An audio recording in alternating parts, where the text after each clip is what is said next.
Hello everyone. Very much welcome to our lecture series on material science. Last class में हमने बात करा था कोऑर्डिनेशन नंबर के बारे में. उससे पहले हमने बात करा था एटॉमिक पैकिंग फैक्टर के बारे में. सो आई होप कि आपने वो सारे वीडियोस देखे होंगे, आपको सारी चीज़ें समझ में आई होंगी.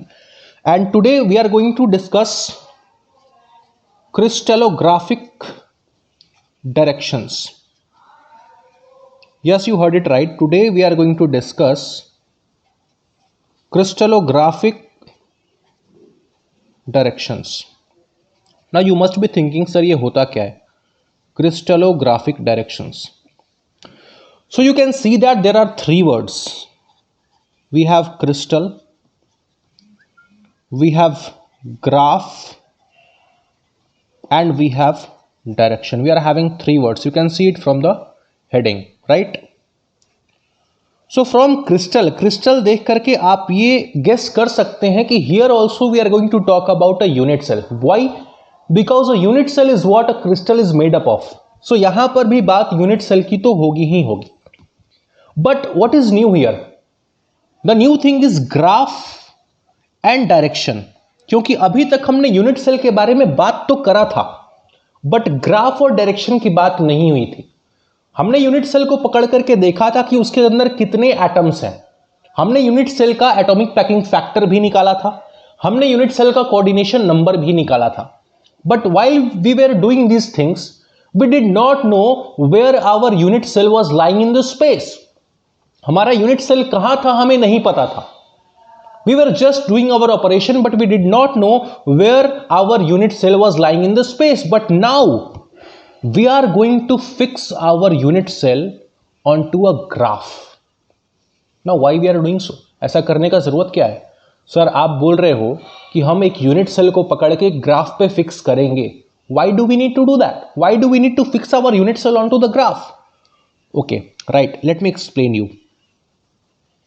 See, first of all, draw a unit cell. Right?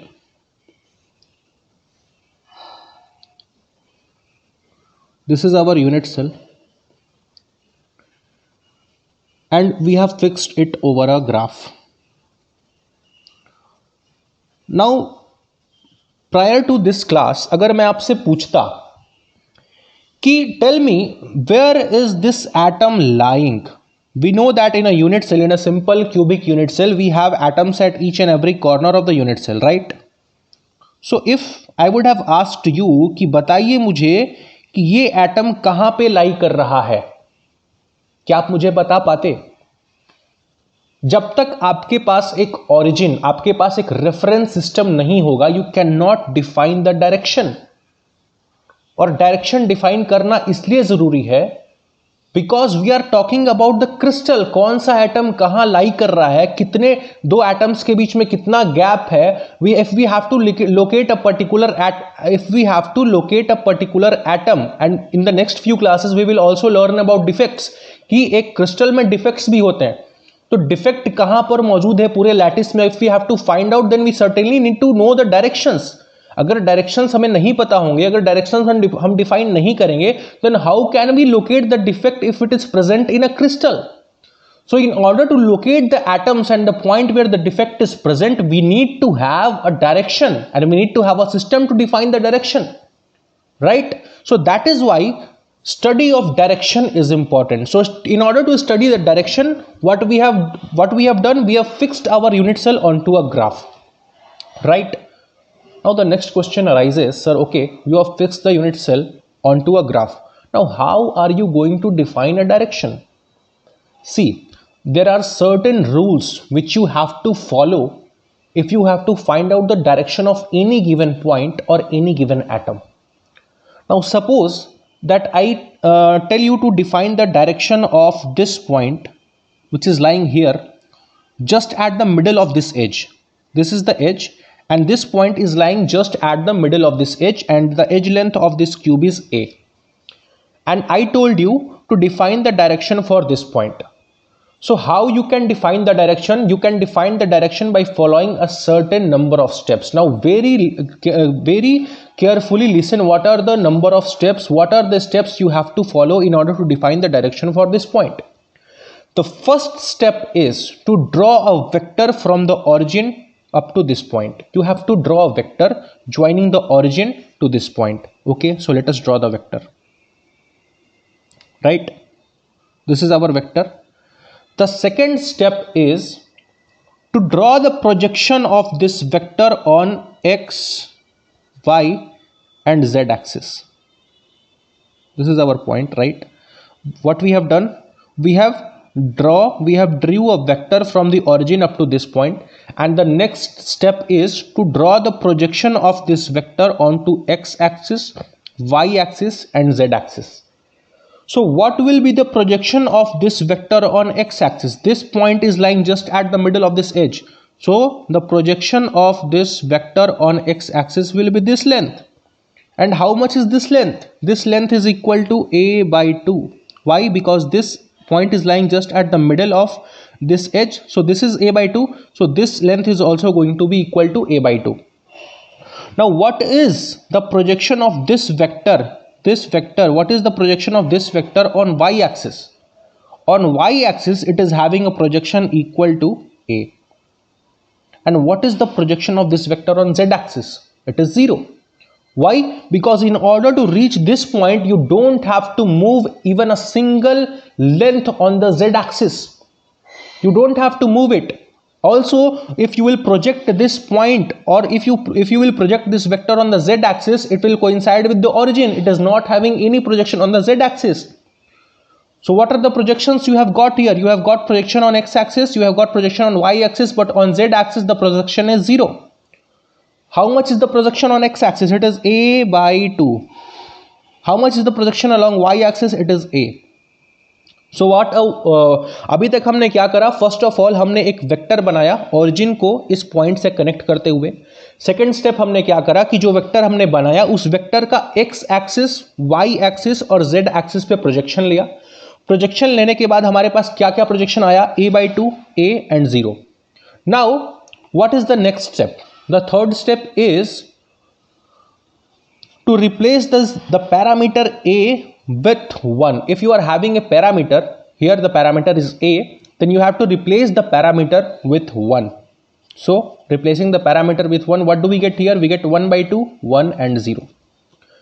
Now the last step is to convert any fraction. If you have any fraction here, then you have to convert that fraction into the smallest possible integer, right? So we are having fraction 1 by 2, so we can convert into an integer by multiplying it with 2. So if you multiply these three numbers with 2, what do we get here? We get 1 by 2 into 2, which is equal to 1. We get 1 into 2 equals 2 and 0 into 2 equals to 0. So finally we get three numbers 1, 2 and 0. These three numbers after applying these four steps. What are our four steps? The first step was to draw a vector joining origin to the point. The second step was to draw the projection of this vector onto x axis, y axis and z axis. The third step was to replace the parameter with 1. And the fourth step was to convert any fraction. If any fraction are present here, then you have to convert that fraction into the smallest possible integer. After performing these four steps, we get numbers, and these numbers are called Miller indices. And when these Miller indices are enclosed in a square bracket, then they represent the direction of this particular point, right? So finally we get three numbers u, v, w, and when you represent these u, v and w in a square bracket, then these u, v and w, these Miller indices represent the direction of this particular point. Now let us take one more example. First of all, draw a unit cell.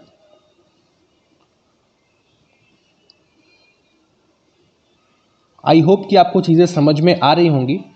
If you have any doubt, then I hope कि इस example में आपका doubt clear हो जाएगा. Here also, what we did, we took our unit cell and fixed it on a graph, right? Now I have to find out the Miller indices of this point, or we have to find out the direction of this point, this corner, or we have to locate the atom which is present at this corner. So what was our first step? Our first step was to draw a vector joining the origin to this point. So what we did, we draw a vector. Okay, we have drawn a vector joining the origin to this point. The next step, this is x-axis, this is y-axis, and this is z-axis, right? The next step is to draw the projections of this vector on x-axis, y-axis and z-axis.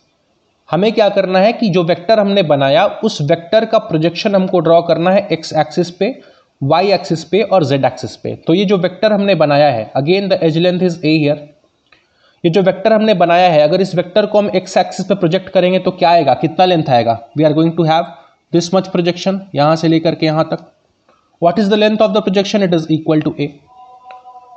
Next, project this vector on y-axis. If you will try to project this vector on y-axis, then you will get 0. Why? Because in order to reach this point, you do not have to move a single length on the y-axis. Because this point is lying on the xz plane. You don't have to move along the y direction. So the projection of this vector along y-axis is 0. Let us write the projections here which we are getting. Along x-axis we have got projection equals to a. Along y-axis the projection is 0. And what is the projection along z-axis? In order to reach this point, you have to move a distance equal to a along the z-axis. Or if you will project this point, this vector along the z-axis, then you will get this much length and that is equal to a, right? So our projections are a along x-axis, 0 along y-axis and again a along z-axis. Now the next step was to convert the parameter to replace the parameter a with 1, right? Now our last step was to convert any fraction. If we had any fraction, then we had to convert that fraction into the smallest possible integer. But here we are not having any fraction. So the numbers which we are getting after applying the first 3 steps are only our Miller indices. These are our Miller indices, and if we write these Miller indices in square bracket, then we represent the direction which we had to represent. So this vector can be represented by these Miller indices. Let us take the third example. Suppose that you have to locate the next point, and this point lies here. Again we have our graph. We have fixed our unit cell on a graph. This is x-axis, this is y-axis and this is z-axis, and we have to locate this point. So how can we do that? First step, draw a vector from the origin up to this point. Okay, हमने एक vector बना लिया. Next step is to draw the projection of this vector along x-axis, y-axis and z-axis. Now here it is somewhat trickier, not trickier but somewhat trickier, in order if you want to project the vector along x-axis, y-axis and z-axis. So in order to project it, simply think and imagine that in order to reach this point, how much length do you have to travel along the x-axis? The edge length is a. In order to reach this point, the diagonally opposite point of the origin, how much distance do you have to move along the x-axis? You have to move a. So the projection along x-axis is a. How much distance do you have to move along the y-axis? C. You have to move the distance equal to a. And how much distance do you need to move along the z-axis if you need to reach this point? Again, you need to move a distance equal to a. Right? So our projections along x-axis, y-axis and z-axis are a and a. Now the next step is to replace the parameter with 1. Here also we are not getting any fractions, so the numbers which we get after applying the first 3 steps are finally our Miller indices, and when we write these Miller indices u, v and w, 1, 1 and 1 inside a square bracket, then this Miller indices, this number represents the direction of this vector. So this was what we had to discuss in the crystallographic directions. I hope you would have understood whatever I have taught till now. Now the next topic which we have to study is linear density, right? We have to study linear density, but we will cover this topic in the next video. Okay, we should finish this video now. I hope कि आपको सारी चीजें समझ में आई होंगी. If you have any doubts regarding the crystallographic directions, then you can comment down in the comment section below. And if you find this video useful for you, then please share this video with others who are having problem in the material science course, because material science course एक ऐसा course है जहाँ पर students फंसते हैं. They don't know what to study and how much to study. So if you are finding this course useful, then please share it with other students, right? Thank you for watching this video.